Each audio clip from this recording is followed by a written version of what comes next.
Halo Cinecrip, bertemu lagi bersama saya Indra dan Audrey. Kali ini kita membahas sebuah film drama romantis Indonesia nih, yang terinspirasi dari kisah nyata dan disutradarai oleh Hadrah Daengratu, terus ditulis oleh Evelyn Afnila. Ini dibintangi oleh Deva Mahendra, ada Clara Bernade, terus ada Ninik El Karim, ada Dimas Anggara, terus ada Indra Jegel. Pokoknya film ini bertabur bintang ya. Kayaknya lanjut aja ke sinopsisnya dulu. Jadi film Until Tomorrow ini menceritakan tentang sepasang kekasih bernama Haka dan Sarah yang sedang mempersiapkan pernikahan. Namun kemudian ujian datang saat Sarah tiba-tiba divonis sakit kanker darah stadium 3 dan katanya hidupnya sudah tidak lama lagi. Iya, langsung aja ke yang disuka dari film Until Tomorrow ini. Yang disuka pertama mungkin kondisi di mana Haka dan Sarah itu sudah ceritanya sudah menjalin hubungan cukup lama dari SMA, kurang lebih 8 tahun, yang menguatkan statement bahwa sepertinya pasangan ini tuh sudah banyak melewati berbagai macam masalah dalam hubungan, yang mana menjadikan penyakit yang diderita Sarah itu adalah sesuatu yang secara optimis mungkin bisa dilewati oleh Haka dan Sarah itu sendiri. Jadi benar-benar menguatkan statement kalau kita tuh udah sama bareng-bareng dan kita pasti bisa lewatin ujian yang satu ini juga sampai kita menikah. Selain itu mungkin yang aku suka lagi adalah saat ya seperti yang sudah tadi diceritakan di sinopsis, kalau memang Sarah ini memang terkena penyakit kanker darah stadium 3, aku suka bagian semacam simbol yang diwakili dengan adegan saat Sarah sedang menghias kue pengantin, lalu dia mau memasangkan figur bride atau pengantin perempuan di kue tersebut, tetapi nggak jadi karena dia keburu ditelepon oleh dokter yang mengabarkan kondisi dia itu sebenarnya kenapa. Itu aku suka banget, kayak menggambarkan kalau sepertinya di depan memang persiapan pernikahan atau pernikahan antara Haka dan Sarah ini akan menemui ujian nih, dan itu terwakili banget oleh si figur bride di kue yang lagi ditata oleh Sarah ini gitu. Terus di sini juga dari awal kita nonton filmnya, dari awal scene-nya muncul, kita udah disuguhin oleh gambar dan set yang lumayan ya. Jadi kalau kalian nonton pas awalnya kita langsung disuguhin set sama yang pernikahan ya. Nah di situ anjir, ini tuh setnya beneran emang seniat itu buat nampilin pernikahan gitu ya, padahal ya itu cuma halunya si Sarah doang. Angan-angan aja. Pokoknya di sini gambar sama warna filmnya juga ini oke banget ya. Yes. Dan di sini tuh ada film scene yang si Hakanya nyanyi kan di live musik. Nah, di sini tuh bagusnya kayak berasa banget kalau si Hakanya tuh nyanyinya tuh di situ gitu. Jadi si filmnya tuh kayak ngerekam langsung si Haka lagi nyanyi kan. Biasanya kalau film lain yang ada adegan live musiknya ya kayak berasa kayak -1 aja. Kalau di sini masih berasa ada nggak sejernih itu dan beneran ini si Haka yang nyanyi gitu. Bener Deva Mahendra yang nyanyi. Gitu. Terus juga keakraban yang ditampilkan oleh Haka dan Sarah ini sebagai dua orang yang ceritanya kan udah punya long term relationship nih, menurut aku sih cukup terlihat tergambar dan real gitu. Kayak misalkan ya mungkin kalau baru-baru jadian kan misalkan ditanya emang kamu bakal cari yang baru, emang ada yang lebih cantik dari aku.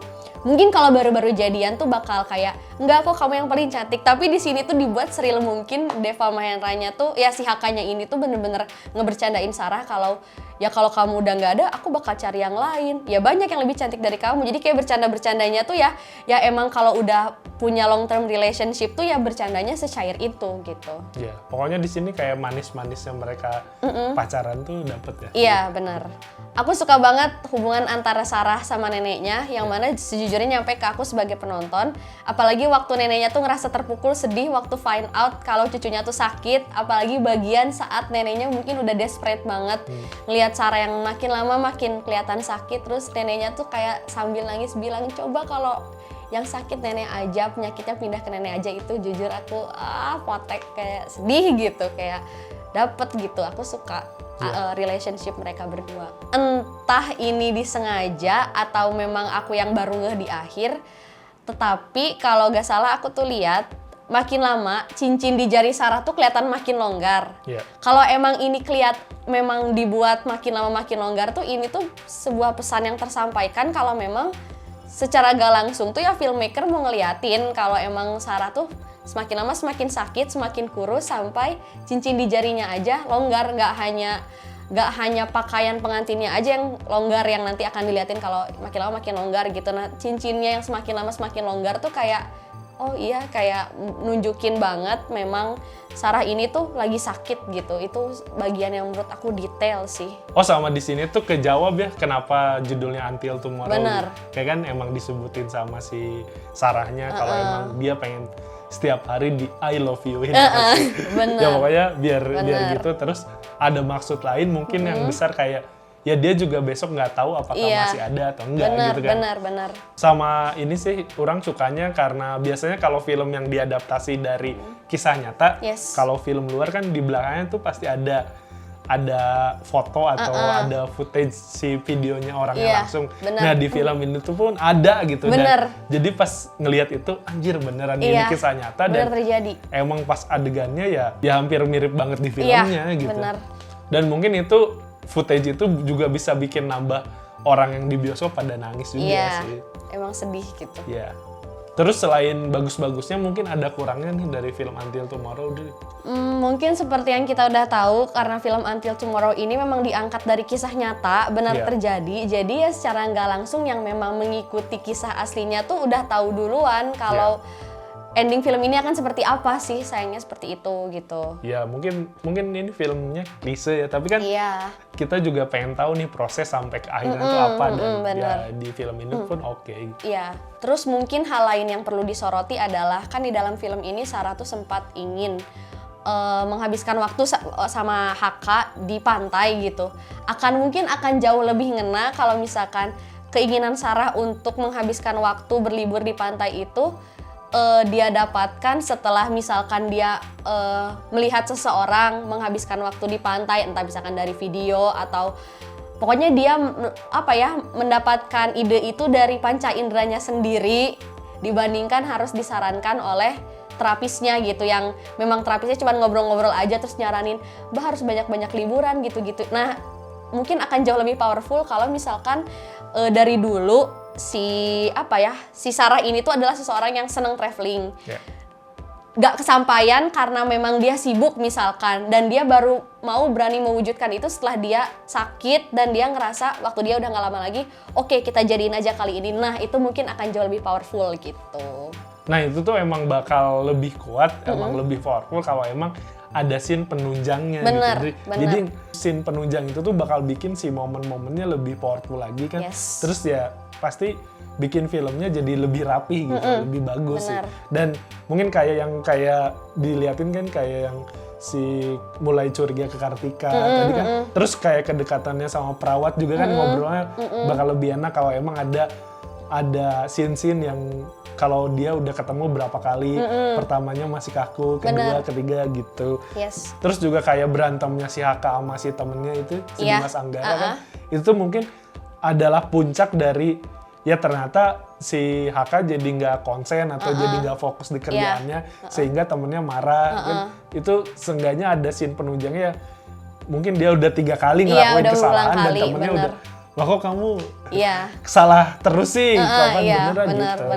Jadi ngaruh ke performa kerjanya dan juga ini mungkin bakal di scene marahnya Haka sama Sarah berantemnya ini bakal lebih powerful juga kalau emang kita udah ngelihat kayak masalah pernikahannya si Sarah udah nggak peduli atau udah nggak mikirin pernikahan. Kan di sini ada dialog yang ya aku terus yang mikirin pernikahan, kamu nggak mikirin pernikahan gitu kan. Itu tuh bakal jadi momentum yang pecah gitu kalau kan kita udah ngelihat oh bener nih yang selalu ngingetin tuh si Haka tentang pernikahan, tapi di sini tuh sayangnya tidak ada. Jujur sih di film ini juga aku cukup penasaran sama aku tuh ada ekspektasi kalau pas bagian dimana Sarah tuh ketemu sama anak kecil waktu dia lagi kemoterapi, anak kecil itu terus kan bilang kalau kata ibunya sakit yang diderita mereka itu anugerah. Nah, aku tuh berharap itu tuh dieksplor lebih dalam, entah setelah dia sakit Sarah itu ya bisa jadi pribadi yang pokoknya benar-benar menjadi anugerah di sekitarnya atau makna penyakit itu anugerah tuh digali lebih dalam. Sayangnya enggak karena anak ini tuh muncul sebentar keburu nggak ada kan kayak aku tuh berharap bagian itu tuh dieksplor lebih gitu. Nah mungkin itu juga kendalanya karena tidak, ya kurangnya scene-scene penunjang buat si momen-momen yang bagusnya gitu.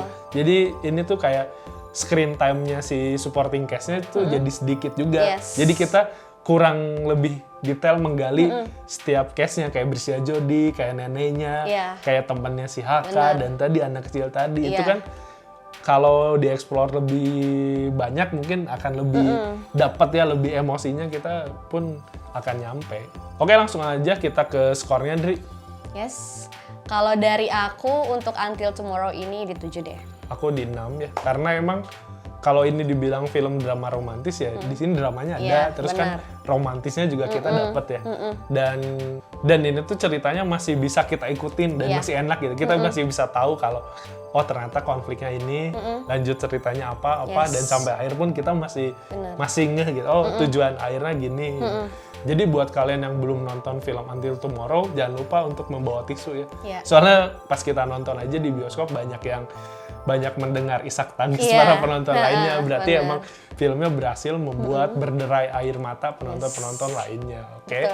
Jadi mungkin cukup sekian saja review dari kita berdua. Jangan lupa like, comment, dan subscribe. Dan nyalakan tombol notifikasinya. Dan sampai jumpa di video-video berikutnya. Bye.